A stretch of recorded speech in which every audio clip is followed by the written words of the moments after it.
미국의 존경받는 4대 대통령이 러시모어라는 미국의 산 화강암 벽에 이렇게 큰 얼굴로 새겨진 것을 아마 아실 것 같습니다. 첫 번째 얼굴은 초대 대통령인 조지 워싱턴입니다. 그는 취임식에서 이렇게 말했는데, 성경이 아니면 나라를 올바로 다스릴 수 없다라고 말했다고 합니다. 그리고 두 번째는 제3대 대통령인 토마스 제퍼슨인데, 그는 미국의 독립선언서를 쓴 사람입니다. 그 기록에 미국은 성경이라는 반석 위에 서 있다라고 기록을 했다라고 합니다. 그리고 세 번째는 제16대 대통령인데 링컨입니다. 그는 노예 제도를 폐지하고 민주주의의 위상을 올린 업적으로 기려지는데, 그는 이 세상에서 하나님이 주신 선물 중에서 가장 귀한 것은 성경이다라고 말했다라고 합니다. 그리고 네 번째 인물이 최연소 대통령이었던 제26대 루즈벨트입니다. 그는 생을 참되게 살기 원한다면 그에게 성경을 주어라 라고 말했다라고 합니다. 존경받는 역사의 인물들도 하나님의 말씀의 기초 위에 그의 삶이 자리 잡고 있음을 우리가 알 수가 있습니다. 사랑하는 교우 여러분, 오늘 본문 말씀은 너무나 유명한 말씀이죠. 여리고 성이 함락된 이야기입니다. 하나님께서 이 큰 일, 아무런 무기 없이 여리고 성을 함락시킨 이 일에 관하여 성경은 히브리서 11장 30절로 명쾌하게 요약하고 있는데, 믿음으로 7일 동안 여리고를 도니 성이 무너졌으며 라고 말하고 있습니다. 사실 믿지 않는, 믿음이 없는 분들은 이 글을 이해할 수가 없지요. 믿음으로 어떻게 성이 무너질 수 있을까? 여러분, 과연 그 믿음, 무엇을 믿은 것일까요? 여호수아 3장 3절 말씀을 제가 한번 읽어드리겠습니다. 백성에게 명령하여 이르되 너희는 레위 사람 제사장들이 너희 하나님 여호와의 언약궤 매는 것을 보거든 너희가 있는 곳을 떠나 그의 뒤를 따르라 라고 합니다. 따르라, 이것은 할라크라고 하는데 하나님의 약속을 따라 행하다 라고 하는 본뜻이 있습니다. 요단을 건널 때도 그렇고 여리고 성을 함락시킬 때도 그렇고, 사실은 광야와 출애굽하는 그 전 과정에서 중요한 것이 할라크입니다. 따르다, 하나님의 말씀을 따라 행하다라는 것이죠. 그러니 하나님의 말씀을 믿었다라는 것입니다. 여러분, 여리고 성은 아시다시피 굉장히 견고한 성입니다. 고고학자들의 설명을 따르면 여리고 성은 국방력이 굉장히 강했고 또한 지형 또한 험합니다. 여리고 성을 발굴한 1930년대 존 가스탕이라는 인물이 있고 1950년에는 캐슬린 캐년이라고 하는 학자가 있습니다. 그들의 말을 따르면 경사 35도 정도의 가파른 바위 산 위에 축성된 고대 도시다라고 합니다. 그리고 벽이 하나로 되어 있는 것이 아니라 이중벽으로 되어 있습니다. 외벽의 두께가 1.8m 정도, 내벽의 두께가 4에서 5m 정도, 높이는 9m 정도, 이렇게 말하니까 대충 감은 오지만 그게 얼마나 대단한지는 모르시겠죠. 고대 사회에서 하나의 벽을 세우는 것도 참 놀라운 일인데 이중으로 벽을 세우고 그 너비와 높이가 상당했습니다. 그러니 대단한 건축술을 가지고 있었고 경제력을 가지고 있었고 국방력을 가지고 있었다라고 말할 수가 있는 것이죠. 오늘 본문 1절 말씀에 보면 여리고는 굳게 닫혔다라고 표현되어 있습니다. 여리고는 굳게 닫혔다. 한마디로 난공불락의 요새였습니다. 이런 성을 군사력을 가지고 있어도 정복하는 것은 쉽지가 않겠습니다. 그런데 이 여리고는 갑자기 강한 성이 아니라 원래 강했습니다. 그러니 드리는 말씀은 예전부터 그냥 강했던 성, 원래부터 넘어뜨릴 수 없는 성, 무너질 수 없는 바로 그 성읍이 여리고였다라는 것이죠. 이미 익히 알고 있었다라는 것입니다. 갑자기 눈으로 봤는데 와, 이거 못 넘겠다가 아니라 원래 전통의 강호였다라는 것이죠. 모세도 말합니다. 신명기 1장 28절로 우리가 어디로 가랴? 우리의 형제들이 우리를 낙심하게 하여 말하기를 그 백성은 우리보다 장대하며 그 성읍들은 크고 성곽은 하늘에 닿았으며 우리가 또 거기서 아낙 자손을 보았도다 하는도다 하기로, 이렇게 나와 있습니다. 그러니 이미 모세도 알고 있었던 것이죠. 이곳은 넘길 수, 무너뜨릴 수 없는 곳입니다. 그러니 불가능한 곳이죠. 게다가 이스라엘은 지금 좋은 무기도 없습니다. 아낙 자손은 크기도 하고 철 무기도 갖고 있습니다. 그러니 이들을 어떻게 쉽게 이기겠습니까? 왜 하나님께서는 이런 여리고와 같은 불가능한 성을 함락시키라고 말씀하신 걸까요? 하나님은 전능하시기 때문에 그저 말씀만으로 충분히 이길 수 있고 넘길 수 있을 텐데 그렇게 하지 않으시고 왜 그것을 굳이 지나가라 하셨을까요? 여러분, 오늘 우리가 세 가지로 말씀을 좀 나누겠습니다. 명절이고 이른 아침에 피곤하시겠지만 제가 오늘 딱 눈을 보니 엄청난 집중력이세요. 하나님의 말씀을 잘 듣고 계셔서 감사하고 더 잘 들으시리라 믿습니다. 여러분, 첫 번째입니다. 우리는 언약을 절대 신뢰해야 합니다. 언약을 절대 신뢰해야 됩니다. 여러분, 언약이 무엇입니까? 하나님께서 인간과 인격적으로 맺으신 증거입니다. 제가 좋아하는 찬양인데 그 가사를 한번 읽어드릴게요. 시와 그림이라는 그 가수가 있습니다. 이제 역전되리라 라는 찬양인데 혹시 아실지 모르겠습니다. 아시는 분은 마음으로 막 음을 떠올리면서 한번 들어보세요. 기도를 멈추지 마라. 눈앞의 상황이 마음을 눌러도 원망치 마라. 너의 입을 지켜라. 저들은 너의 입을 보고 있다. 마음을 뺏기지 마라. 내가 널 도우지 않는다는 소리에 너의 모든 게 불리해도 너는 기도를 계속해라. 너 기도를 멈추지 마라. 내가 너의 그 모든 상황을 바로 역전시키리니 너 기도를 멈추지 마라. 내가 잠시도 쉬지 않고 모든 걸 지켜보고 있으니 바로 역전되리라. 저들의 힘이 너를 압도해도 저들의 힘이 내 숨을 조여도 너는 보리라. 기도의 능력을 내가 역전시키리라. 바로 역전되리라. 이제 역전되리라. 이 아멘이 나올 수밖에 없는 가사입니다. 이분이 목사님이신데 그래서 그런지 가사가 더 영적으로 다가오는 것 같습니다. 여러분, 이 가사처럼 상황이 문제입니다. 상황. 언제나 상황이 문제입니다. 여러분, 우리가 하나님을 믿고 신뢰한다 하면서도 흔들리는 것은 상황 때문입니다. 그래서 하나님의 언약을 믿는 것이 너무나 중요한데 그냥 믿어서는 안 되고 절대적으로 신뢰해야 된다는 것을 여러분 믿으시길 바랍니다. 눈앞에 보이는 상황이 아니라 하나님의 언약이 우리 믿음을 조명하여 주셔서 그 조명된 눈을 가지고 상황을 보는 것이 너무나 중요한 것인데 그리하여서 하나님은 여리고를 그냥 넘기게 하지 않으시고 이기라고 말씀하시는 것이죠. 사단 마귀는요, 대부분 우리의 생각과 마음을 통해서 일합니다. 엄청나게 막 내가 마귀다 사단이다 임하는 것이 아니라 우리의 마음과 생각이라고 하는 틈을 비집고 들어와서 그 언약을 뒤집기 위하여 노력하는 것이죠. 여러분, 우리가 하나님의 언약을 절대적으로 신뢰하면 우리 마음과 생각의 틈이 견고해져서 사단이 틈탈 수가 없습니다. 그래서 마음과 생각을 지키는 것, 바로 언약을 절대적으로 신뢰하는 좋은 길이라는 것이죠. 잠언 3장 5절을 보면 너는 마음을 다하여 여호와를 신뢰하고 내 명철을 의지하지 말라라고 나와 있습니다. 여리고성 앞에 서 있기까지 이스라엘은 자기의 명철과 지혜를 의지합니다. 그러나 여러 일들을 통하여 그 틈이 하나님의 언약으로 채워짐을 경험한 후에 여리고성 앞에 섰던 것이죠. 거대한 여리고성 앞에서 하나님의 약속을 믿고 언약을 증거로 마음과 행동을 바꾼 이스라엘에게 여리고성은 무너진 것입니다. 그러니 성경은 믿음으로 무너졌다. 믿음의 견고한 사람 앞에서 상황이 무너진 것입니다. 이것이 중요한 것이죠. 하나님께서는 오늘 이스라엘에게 말씀하셨고 모세에게 이미 말씀하셨고 여호수아에게도 말씀하십니다. 내 손에 넘겨주리라. 여러분, 참 놀라운 하나님의 약속입니다. 그 약속을 따라가면 상황을 이깁니다. 하나님의 언약을 따라가면 이길 수가 있는 것이지 내 힘과 지혜와 능력과 번뜩이는 재치로 이긴 것 같으나 더 큰 상황이 찾아오게 되어 있습니다. 그러나 하나님의 언약을 따라가면 뿌리를 도려낼 수가 있습니다. 죄의 근원을 도려낼 수가 있다는 것이죠.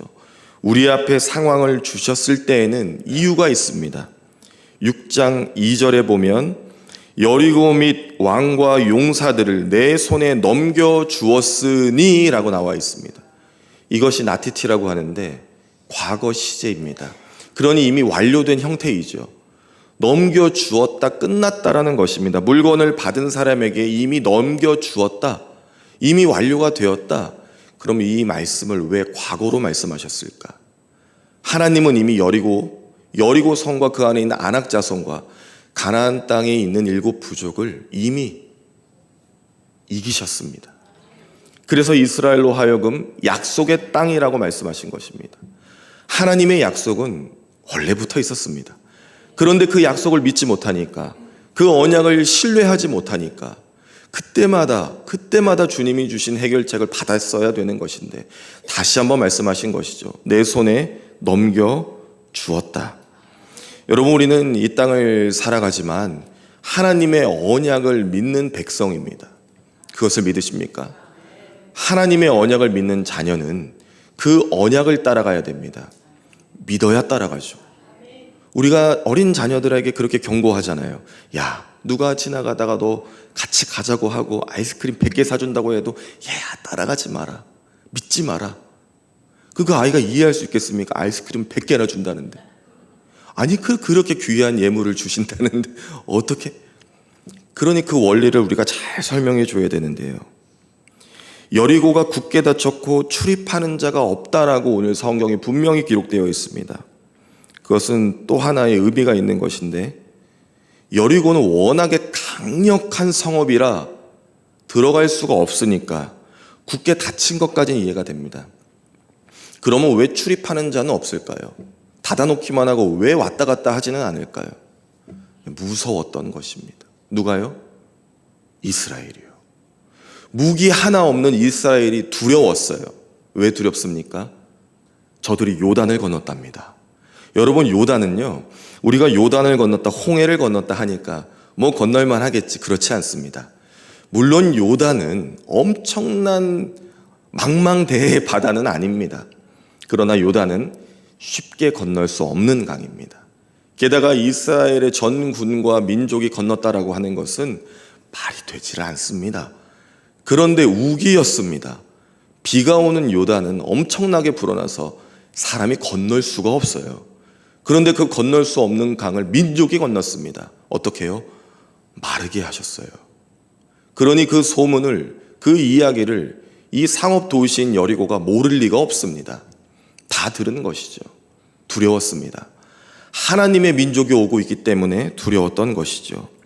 이미 하나님의 방법은 적용이 되고 있었고, 이스라엘은 무기 없이 법궤를 앞에 세워서 제사장들과 함께 걸어오는 것뿐이지만 실로 대단한 기세로 느껴졌던 것입니다. 여러분, 우리가 미련한 사람 같고 없는 예수님을 믿는 것 같아 보일지라도 세상에는, 그러나 저도 우리를 두려워합니다. 사단 마귀는 우리를 두려워하기 때문에 공격하는 것이죠. 우리의 마음과 생각을 침투하는 것은 그것 외에는 답이 없기 때문입니다. 그럼에도 불구하고 오히려 우리가 언약을 신뢰하면 그 틈마저도 없는 것이죠. 지금 이스라엘에게 가장 큰 약점은 무엇이었냐? 언약을 놓치는 거였는데 붙잡고 있습니다. 그 언약을 붙잡은 민족이 단체로, 공동체로 때로 이 앞에 서 있는 거예요. 그러니 얼마나 세상이 두렵겠습니까? 이스라엘은 불가능한 요단강을 이미 건넜습니다. 마르게 하신 하나님을 경험했습니다.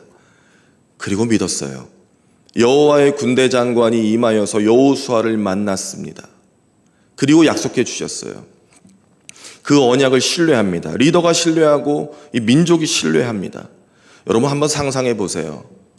그 나라의 민족의 수장이, 백성의 수장이 하나님을 경외하고 두려워하고 오직 말씀 가운데 하나님의 은혜가 있고 예수 그리스도만이 우리의 답이라고 외치는 겁니다. 온 백성이 일어나 아멘 하는 거예요. 여러분, 그러한 민족 얼마나 멋집니까? 하나님의 말씀을, 하나님의 언약을 신뢰하면요, 구원의 역사가 일어납니다. 구원의 말씀이 우리 안에 새겨지면요, 이미 구원이 일어나고 있는 것이죠. 오차가 없어요. 그 어떤 오차도 없습니다. 한 명도 죽지 않고 너무나 안전하게 여리고성을 함락시킵니다. 여러분, 우리의 믿음 외에는 마음과 생각을 내줘서는 안 됩니다. 그래서 언약을 절대적으로 신뢰해야 되는 것이죠. 여리고성은 우리에게 질문합니다. 너는 누구냐? 여러분, 성경은 우리에게 구체적인 언어로 표현하고 있지는 않지만 잘 읽으셔야 됩니다. 아, 그렇구나. 이렇게 읽으시면 안 되고요. 두렵고 떨리는 마음으로 이 본문이 오늘 나에게 주시는 질문이 무엇인가로 읽으셔야 됩니다. 너는 누구냐? 너는 누구냐? 계속 묻고 있는 것이죠. 하나님 백성의 자기 정체성을 묻고 있는 것입니다. 너는 누구냐? 너는 누구냐? 여러분, 우리가 타지에 있거나 곤란한 상황에 놓여 있을 때 계속 생각하십시오. 나는 누군가? 나는 누군가? 여러분 누굽니까? 한번 마음으로 대답해 보시죠. 여러분 누구십니까? 여러분 누구십니까? 나는 과연 언약을 신뢰하는 자녀인가? 나는 언약이 상관없는 자녀인가? 여러분, 그거 생각하셔야 됩니다. 오늘도 묻고 계셔요. 그 질문 앞에 믿음으로 답을 하시길 바랍니다. 제가 어떻게 말하는 것보다 여러분이 믿음으로 답을 하셔야 됩니다. 믿음으로 답을 하면 주님이 그 순간부터 일하십니다. 여러분, 두 번째입니다. 온전한 순종이 중요합니다. 어떤 순종이요? 온전한 순종. 그냥 순종이 아닙니다. 온전한. 제가 첫 번째 대지에선 절대라고 표현드렸죠. 온전한 순종이 중요합니다. 여러분, 사단이 정말 싫어하는 게 있어요. 순종하는 것입니다. C.S. 루이스의 스크루테이프의 편지라는 책이 있거든요. 그리 두껍지 않은데 악마 스크루테이프가 조카 웜우드에게 말하는 장면을 제가 한번 읽어드리겠습니다. 웜우드야, 속아서는 안 된다. 우리의 대의가 가장 큰 위협에 처할 때는 한 인간이 우리의 원수의 뜻을 행할 의욕이 없는 중에도 의지를 보이며 그의 흔적이 다 사라져 보이는데도 우주를 올려다보며 그에게 왜 자기를 버렸는지 따지면서도 여전히 순종할 때다라고 사단이 말합니다. 여러분, 마귀가 정말 싫어하는 것은 순종할 이유가 없음에도 순종하는 것입니다. 괴롭고 공경에 처할 때에도 하나님 말씀만 신뢰하고 기도 가운데 예배 가운데 주시는 성령의 은혜를 따라 반응하며 나아갈 때입니다. 그게 너무 두려운 것이죠.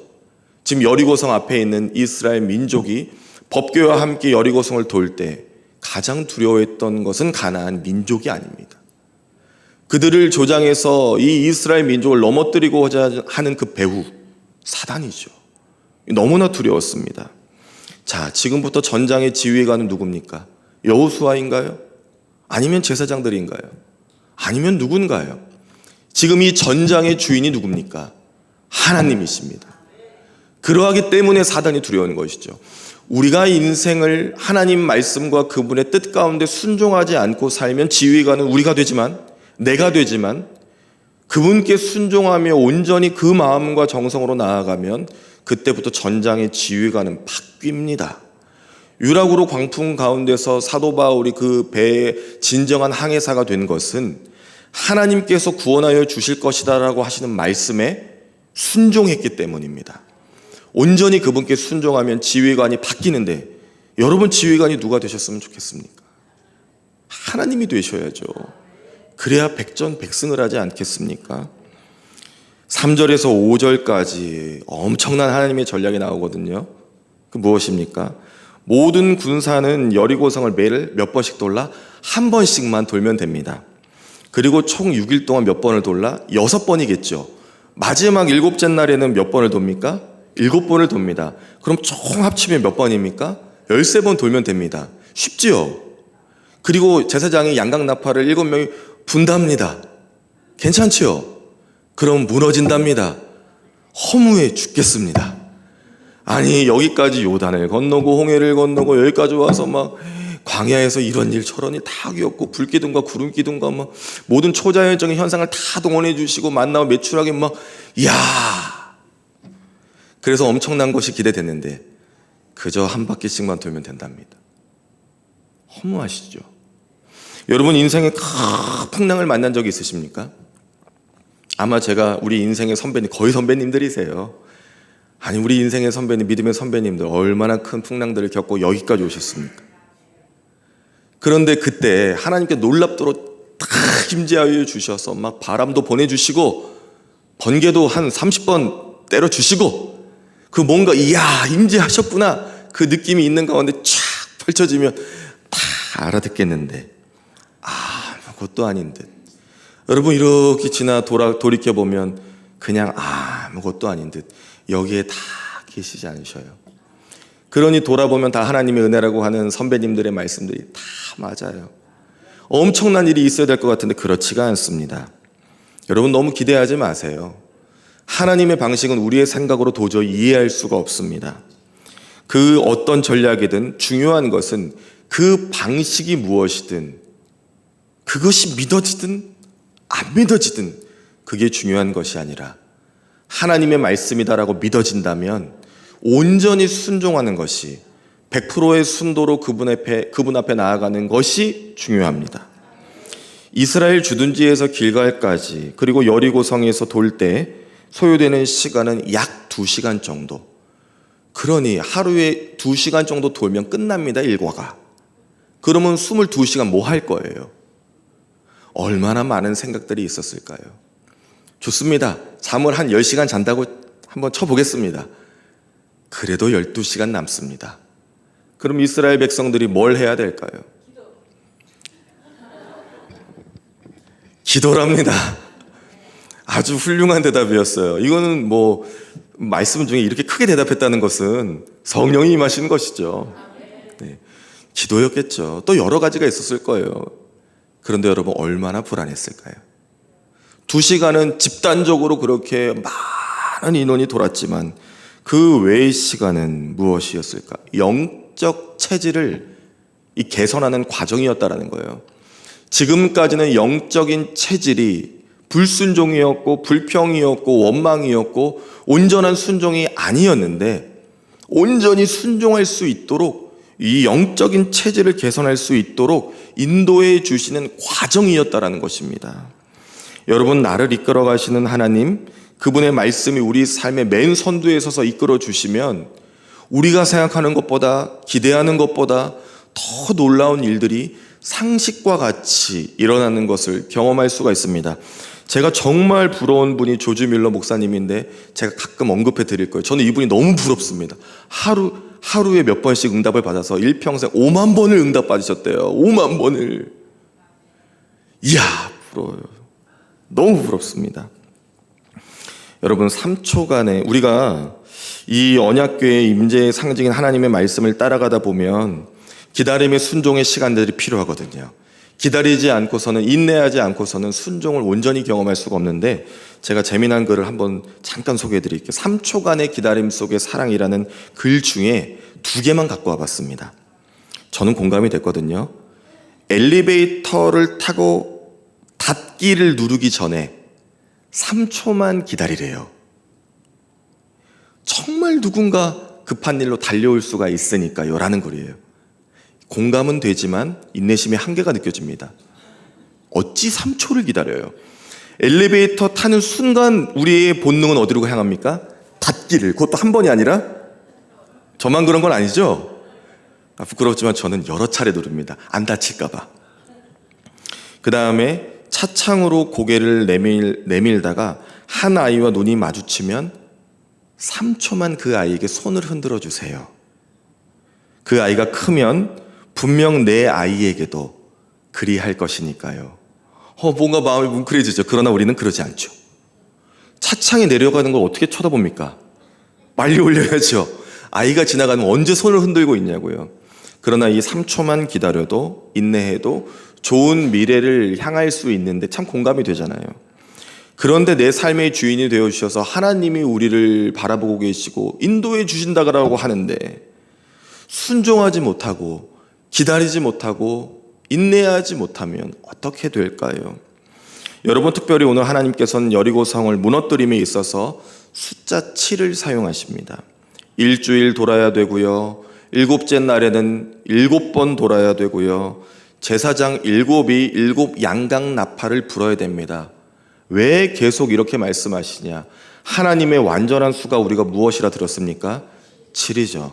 그 숫자 7이 중요한 것이 아니라 하나님의 완전하심과 하나님의 완벽한 계획과 인도하심과 은혜와 답이 이미 역동적으로 이 역사 가운데 움직이고 있다라는 것을 하나님 계속 말씀하시고 있는 거예요. 이렇게 완벽하게 준비했는데, 그러니까 우리에게 필요한 것은 딱 한 가지입니다. 온전한 순종, 그것뿐이라는 것이죠. 의심 없이 온전히 주님과 그분 말씀 앞으로 나아갑시다. 그리고 세 번째입니다. 우리 집사님 어떻게 그렇게 기도하셨는지 모르겠지만 제 설교를 읽은 듯이 기도하셨어요. 세상과 구별된 자녀가 됩시다. 이것이 세 번째입니다. 여러분, 우리는 철저하게 세상과 구별되어야 합니다. 오늘 7절 이하의 말씀들의 주제는 한 단어로 핵심 키워드로 침묵입니다. 침묵이에요. 이스라엘이 7일 동안 13번 도는 데 있어서 가장 특별한 방법이 뭐였냐? 침묵입니다. 너는 외치지 마라. 아무 말도 하지 마라. 아무것도 하지 마라. 어쩌라고요? 좀 외치고 싶은데, 두려운데, 우리도 여기 있다라고 말하고 싶은데, 가나안 저 성벽에서 우리를 보고 있는 자들에게 우리도 이렇게 많은 대군이 함께 왔고 요단을 건넜다고 막 말하고 싶은데, 그래야 무기도 없는데 하나님 가만히 있으래요. 왜 침묵하라고 하셨을까요? 요 입이 문제였거든요. 요 입이. 이스라엘이 광야를 걸어오며 불평과 원망이 있었어요. 하나님이 물을 주셔도 이제 바로 원망합니다. 음식을 주셔도 불평하고요. 모세의 리더십을 의심하고요. 여기까지 왜 하나님이 우리를 이끌어 왔는지에 대해서 불평하고요. 멈추질 않아요. 그러면 이 입으로 왜 나왔을까요? 무엇이 문제겠습니까? 마음이 문제죠. 사단이 임한 거죠.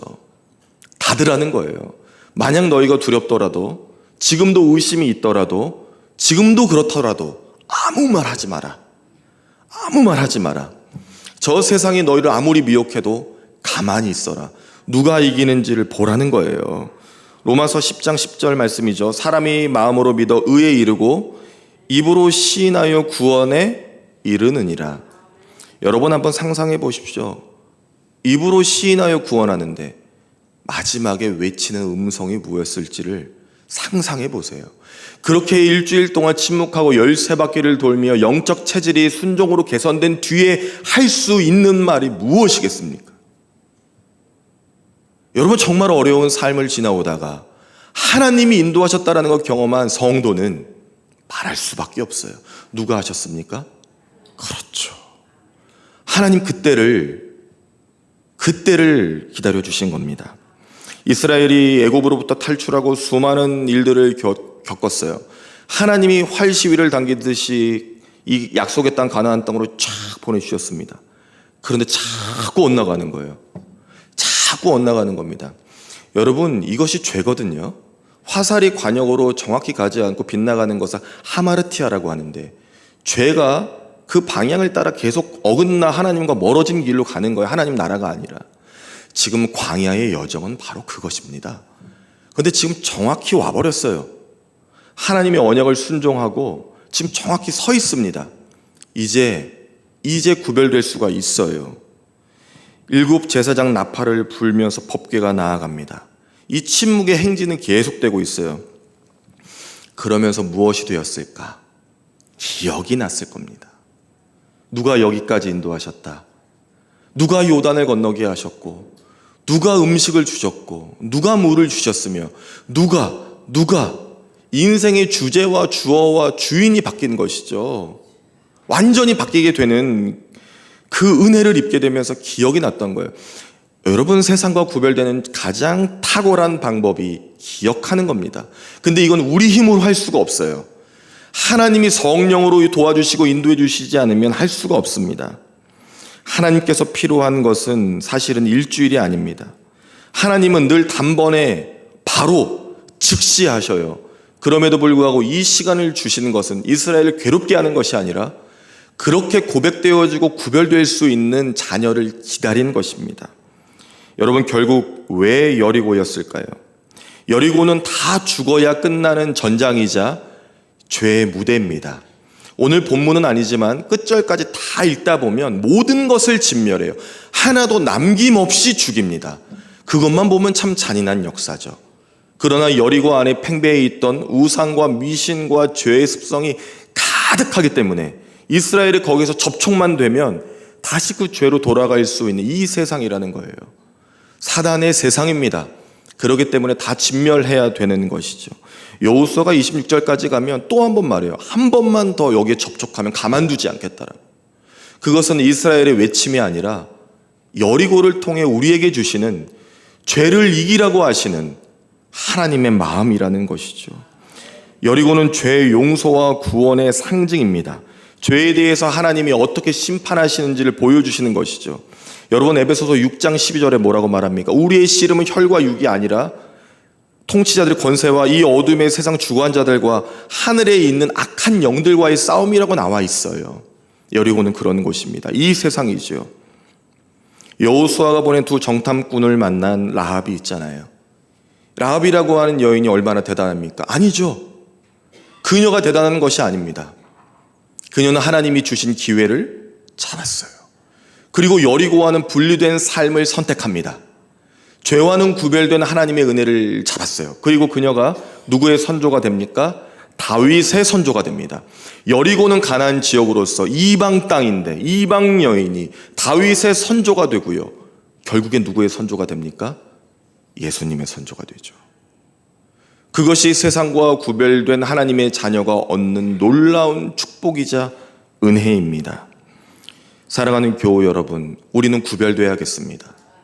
세상과 그 세상의 주관자인 주권을 가지고 있는 사단 마귀와 철저하게 구별되고 진정한 세상의 주인이 누구이신지를 우리가 믿음으로 세상 속에 살면서 세상을 배타적으로 밀어내는 것이 아니라 세상 속에 있는 죄를 몰아내면서 하나님이 우리에게 주시는 그분의 영을 받아들이고 그분의 지혜와 은혜로 살아갈 수 있는 믿음의 순종과 결단과 그러한 은혜가 필요하겠다라는 것이죠.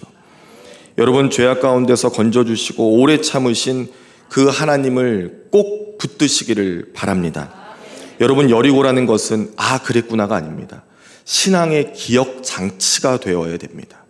여리고와 같은 문제를 만날 때마다 나의 주인이 누구이신지를 기억해야 됩니다. 누가 나에게 언약을 주었는지를 기억해야 됩니다. 우리가 누구에게 순종해야 되는지를 기억해야 됩니다. 나를 위해 십자가에 달리시고 죽으시고 물과 피를 다 쏟으시며 오늘 나를 있기까지 나를 자녀 삼아 주신 이가 누구이신지를 기억해야 되는 것입니다. 여러분, 우리 기억합시다. 내 손에 넘겨 주리라. 이미 말씀하였습니다.